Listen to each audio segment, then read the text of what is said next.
So I've actually been playing a lot in Settlers League, probably more than I've played any other expansion at League Start. It's my favorite league in quite some time, pulling me back in after I took most of Affliction League and all of Necropolis League off. I've got 2 level 100 characters, and I've just been too lazy to share either of those builds here. I've decided to stop actually playing the game for a bit and make a couple of videos. This video is about the character I used to start the league, which ended up turning into a Starforge crit bleed sweep slayer.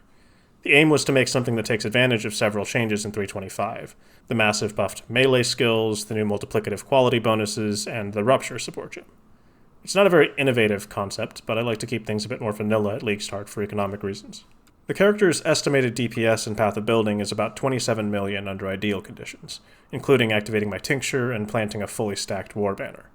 More realistically, I almost never place my banner, so with just the Tincture active, we're looking at about 22 million DPS. And with neither the banner nor the Tincture, it's around 14 million. This does come at a price, however, and the character falls short of what I would consider comfortable defensive layers. I have 8 endurance charges, 16% of physical damage from hits taken as fire, 100% spell suppression, around 10k armor and 20k evasion, 17 fortification, and 10% reduced damage taken while leeching. These are all good things to have, but my max life at level 100 is only 5k, and I have no additional maximum resistances, and my life recovery isn't extraordinary. In Path of Building, with Molten Shell down, I've got a physical max hit of 18k, elemental 48k, and chaos 17k. This may be acceptable for some, but I prefer a little more cushion to comfortably level up while playing like a moron. This defensive setup was at least adequate for achieving all my League Start goals, including getting all the Void Stones and Atlas passives. The DPS has been more than enough to comfortably kill things like the Maven and the Feared. The build struggles in Tier 17 maps, both in terms of survivability and in terms of its ability to handle a variety of map mods. I found myself using far more Chaos Orbs rerolling T17 maps than I was comfortable with, so I mainly stuck to Alkengo T16 Toxic Sewers until level 100, focusing on Incursion and Blight on the Atlas tree. There's not a lot of interesting stuff to say about the defensive layers, so I'll just focus on the damage scaling. Why have I chosen Starforge as my weapon? Firstly, I just like Starforge. It's a cool item.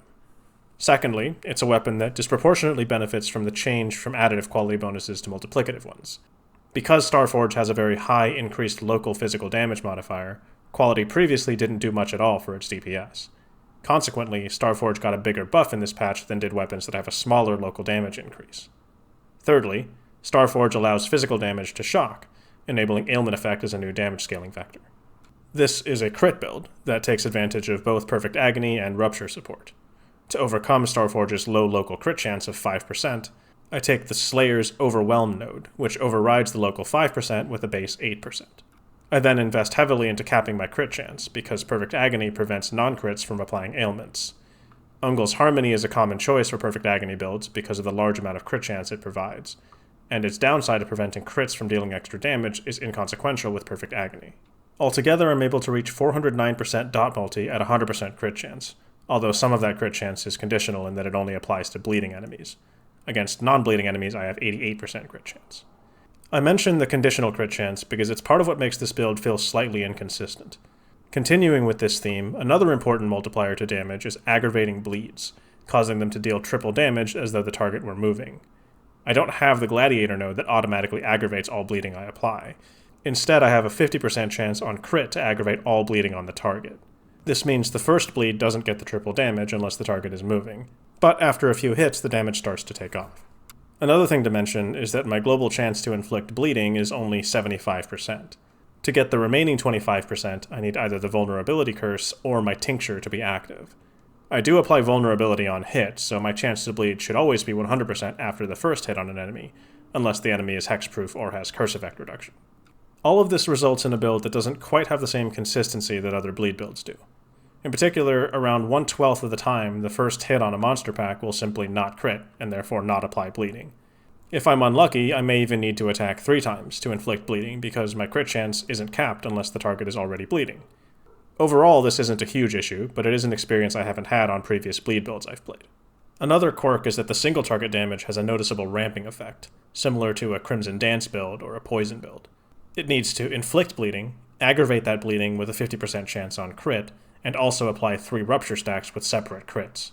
This, combined with variance in base damage, amplified by the volatility support gem, means there's a tangible benefit to attacking a target continuously, as opposed to hitting once and running around while the target bleeds. Another major component of this build's damage scaling is its use of shock and affliction charges. Affliction charges grant more damage with ailments, like bleeding, and more effect of non-damaging ailments, like shock. They're granted by the Maven unique belt Olesia's Delight. This isn't the first build I've made that uses affliction charges. The Molten Strike Pathfinder I played in 322 used them to scale 5 different elemental ailments in addition to poison. The Maven unique belts have gained some popularity since then, in no small part due to the rework to Ralakesh's Impatience, which I am also using for this build. These boots are the only way to benefit from both affliction charges and frenzy charges at the same time, and I have 8 of each. Now for the passive tree, starting with the Slayer Ascendancy. I actually started the league as a gladiator because of the easy access to bleed explosions and aggravated bleeding.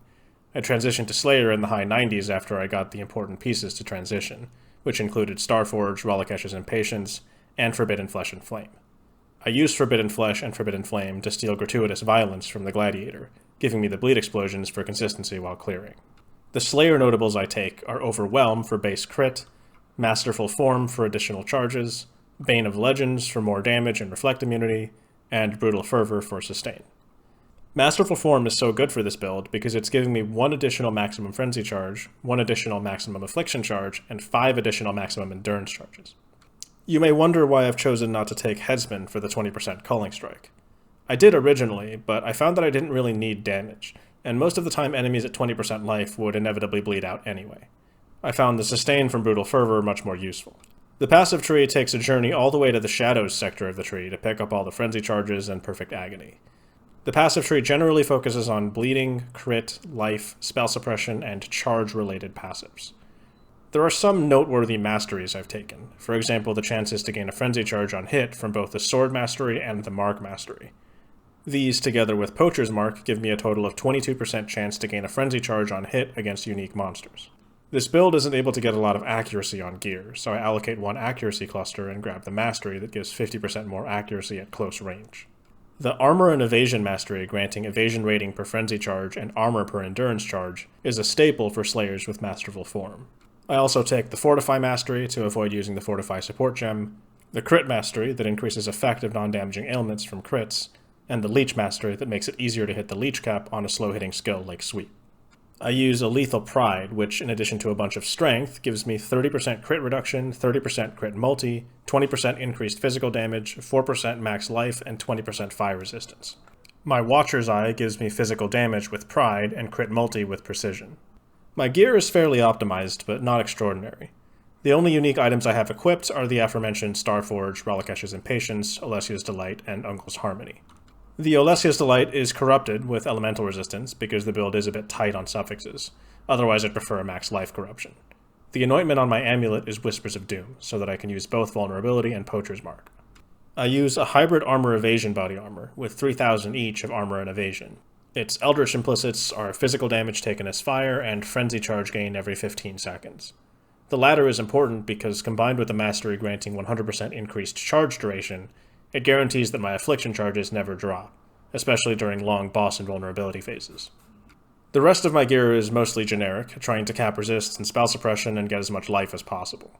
I'll just point out 2 delve drop-only affixes, one on my gloves and one on a ring. The gloves have fractured bleed chance and bleed damage. This helps me cap my bleed chance at the expense of a valuable suffix slot. It's also possible to get bleed chance on the glove implicit if the delve mod is too hard to fit in. The other delve mod is vulnerability on hit, which is preferable to self-cast vulnerability because it improves consistency in clearing packs with bleed explosions. I'll also point out the reduced shock effect mod I crafted on this ring. The build isn't able to get full ailment immunity, instead relying on the Brine King Pantheon for freeze immunity and 50% chill effect. The Garacon Pantheon power and this ring suffix get me to 100% reduced shock effect, making me unaffected by shock except against things with increased shock effect, like Expedition Remnants, or minimum shock effect, like the Eater of Worlds. I also don't have immunity to bleeding or corrupted blood, but I don't take extra damage from bleeding thanks to a bleeding mastery.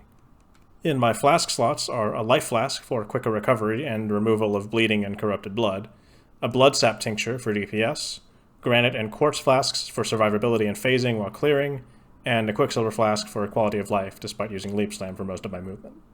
One of my flasks has reduced freeze and chill effect on it. That gets me over 100% reduced chill effect while clearing, which is when I really need the immunity anyway.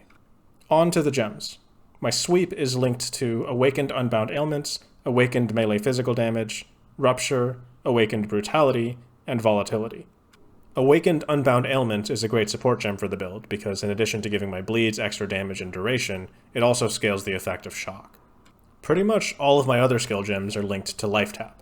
For movement, I use Frost Blink and Leap Slam. I really underestimated how important Frost Blink would be for making the build feel comfortable to play. Being able to instantly reposition during Sweep's attack animation does wonders for mitigating Sweep's long attack time.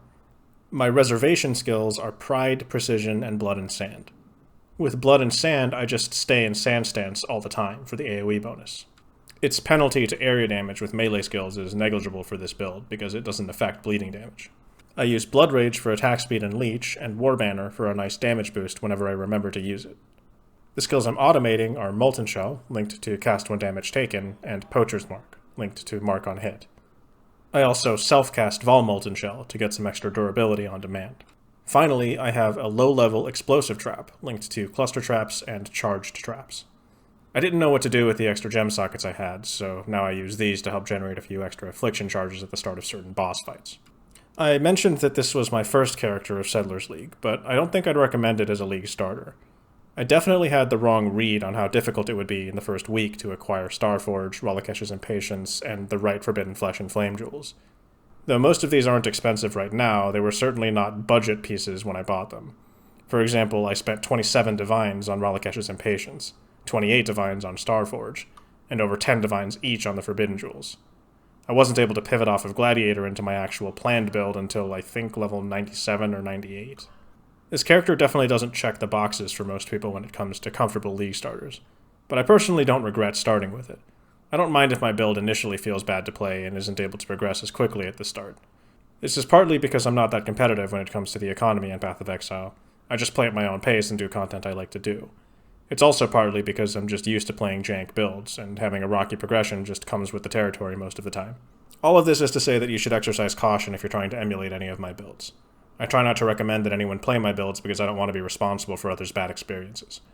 If there's anything I want people to get out of videos like this, it's to be able to draw inspiration from some of the choices I've made, or just to show off a fun experience I've had trying to optimize within arbitrary constraints, such as using Starforge or using Rupture. Overall, this build has certainly been more fun than I was expecting. I don't make every character with the intention of playing it enough to casually reach level 100. This is a character I never intended to fully optimize, but I can at least talk about some of the more exotic upgrade paths I could have taken instead of simply moving on to my next build. First and foremost, this character scales extraordinarily hard with additional maximum frenzy charges.